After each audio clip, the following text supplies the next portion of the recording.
The first thing you notice is the silence. Not real silence. Stalingrad never gives you that. But the kind that comes right before a shot. A pause so sharp it feels like it could cut your skin. It's October 1942, and the city along the west bank of the Volga River has been turned into a broken skeleton of brick, ash, and twisted steel. Smoke crawls low through collapsed streets. Wind slips through empty window frames and carries dust that tastes like burnt metal. Somewhere in the ruins, a rifle is already aimed. Someone is already watching. You can almost feel how cold it is.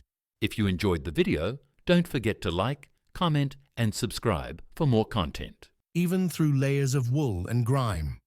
The kind of cold that doesn't just bite, it settles into your bones and refuses to leave. In a shattered apartment block near the Red October factory district, a Soviet sniper lies still behind a pile of rubble. His name is Vasily Zaitsev, a senior seaman from the Soviet Navy, now fighting as a sniper in the 62nd Army. He isn't famous yet. Not here. Not in this moment. Right now, he's just another man trying to stay alive in a city where death hides in every doorway. Zaitsev's eyes don't move much. He learned that early. Movement is what gets you killed. In Stalingrad, you don't need artillery to lose a man. One tiny flash of glass, one shadow crossing the wrong line, one breath in the wrong place, then the crack of a rifle, and someone falls without even understanding why. The Germans know it too. Their infantry has been taking casualties that don't make sense. Men dropping in streets that look empty. Officers refusing to step into windows. Entire squads frozen behind cover, afraid to move forward because they feel eyes on them. That's when the rumor starts spreading. Quiet, fast, dangerous. A German sniper has arrived in the ruins. Not just any marksman. Someone trained, someone patient. Someone who doesn't miss.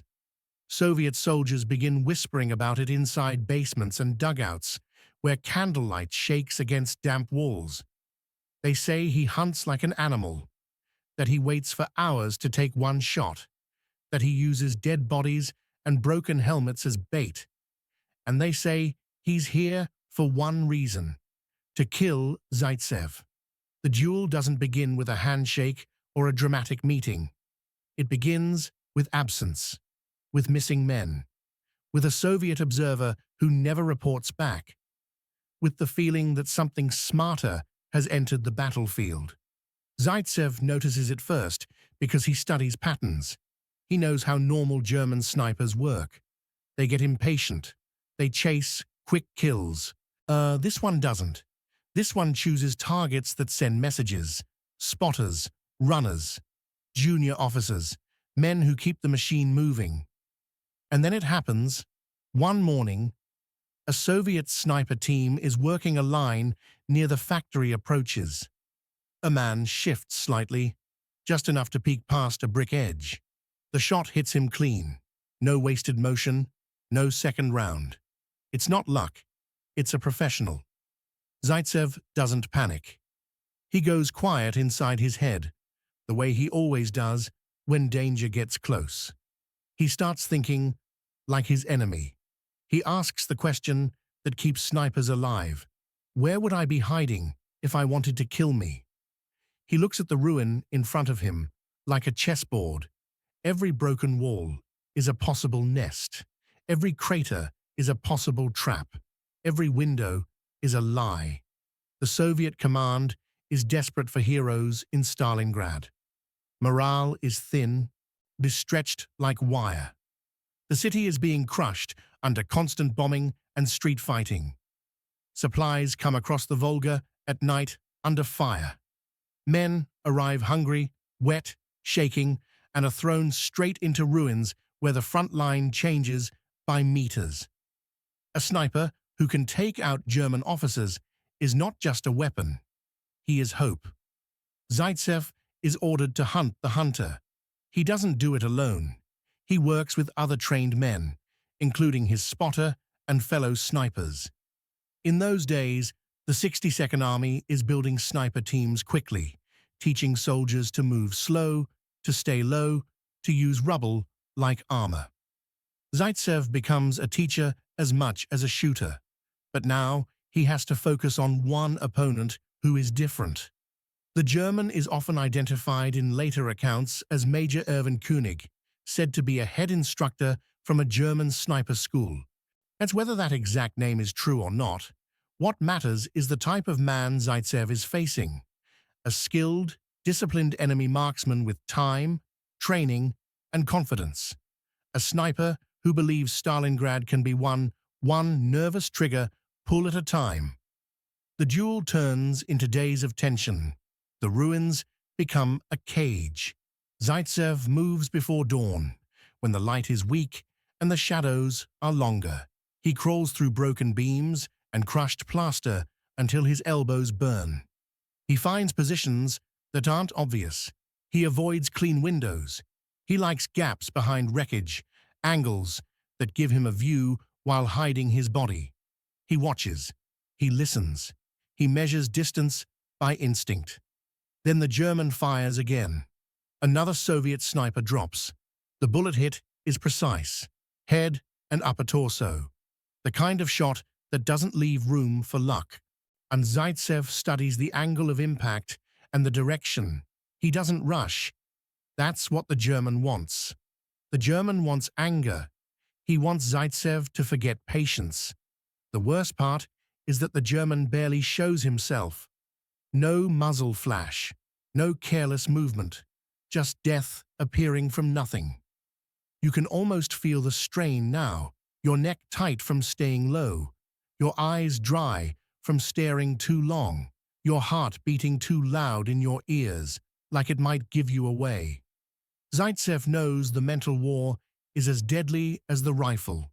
In Stalingrad, a sniper doesn't just kill men. He breaks time.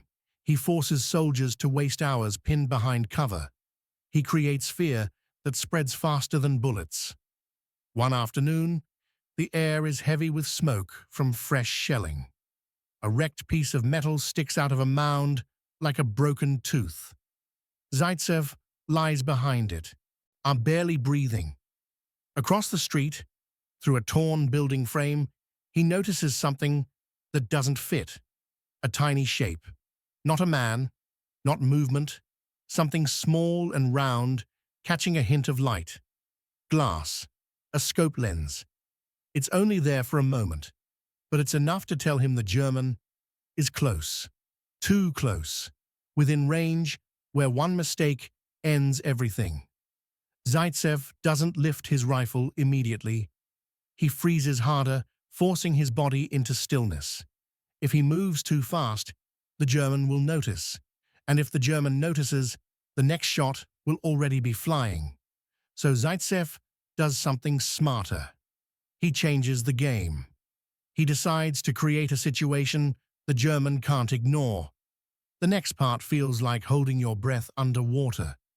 Zaitsev and his team begin to set a trap using what Stalingrad gives them: scrap, rubble, and deception.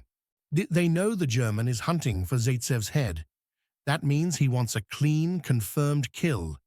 He wants to see the face, or at least the exact position. He wants proof. So the Soviets offer him a glimpse. A helmet rises slightly behind cover, just enough to look real, just enough to make a sniper's brain lock onto the idea of certainty. The German doesn't fire right away. That's what makes him dangerous. He waits, he studies, he is measuring the trick. Minutes pass, then longer. The cold starts to feel like heat, because your nerves won't relax. Zaitsev watches the same broken lines again and again. He doesn't blink much. He doesn't swallow. His rifle rests like part of his body. And then finally, the German takes the bait. A shot cracks through the ruins and smashes the helmet clean. It's a perfect hit. The German has just revealed himself, not with his body, but with his position. The bullet's direction tells Zaitsev everything. The angle is narrow. The German is low, tucked in behind a collapsed wall or a metal sheet, using darkness and debris to hide the scope. Now Zaitsev knows where to aim, but he still can't shoot too soon, because the German expects him to shoot too soon. So Zaitsev waits. He waits the way only men who've lived through weeks of Stalingrad can wait. He lets time stretch. He lets the Germans settle back into confidence. He lets the enemy believe the trap failed. And then he sees it again. Just a sliver, a fraction of a shape. The smallest movement as the German adjusts his scope, trying to find Zaitsev's real head among the rubble. That's the moment. Zaitsev's rifle comes up, like it was always meant to be there. His breathing slows. He squeezes the trigger instead of pulling it. The shot isn't loud in his mind. It's clean, final, like closing a door. Across the street, the German sniper jerks and collapses out of sight. For a second, Zaitsev doesn't move. He doesn't celebrate. He doesn't even fully believe it. In Stalingrad, you don't trust a kill until the threat is gone for good. But the ruins stay quiet. No return fire. No second crack. No sudden death from another angle. Only the wind moving through broken brick. When Zaitsev finally shifts, it feels like waking up from a nightmare you didn't know you were inside. He and his team approach carefully, using cover, scanning every opening. Because even a dead sniper can have friends. Even a victory can be a trap. They find the body where the German had been hiding, slumped behind shattered metal and broken stone. A rifle beside him. A scope.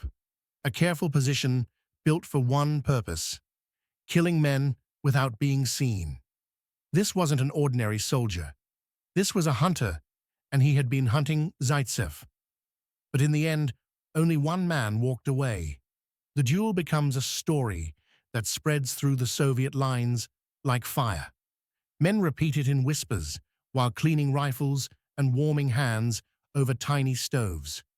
It becomes proof that the Germans can be beaten in the ruins. That skill can overcome fear. That patience can overcome power. And Zaitsev, once just another soldier in the rubble, becomes something bigger, a symbol. Yet the truth of Stalingrad doesn't change. The city remains a slaughterhouse of shattered buildings and frozen blood. The factories keep burning. The Volga keeps flowing.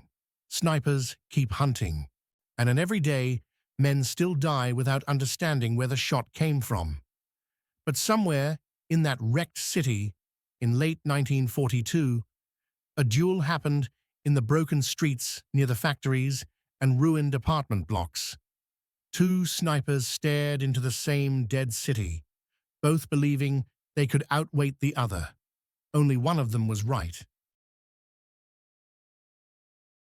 If you enjoyed the video, don't forget to like, comment and subscribe for more content.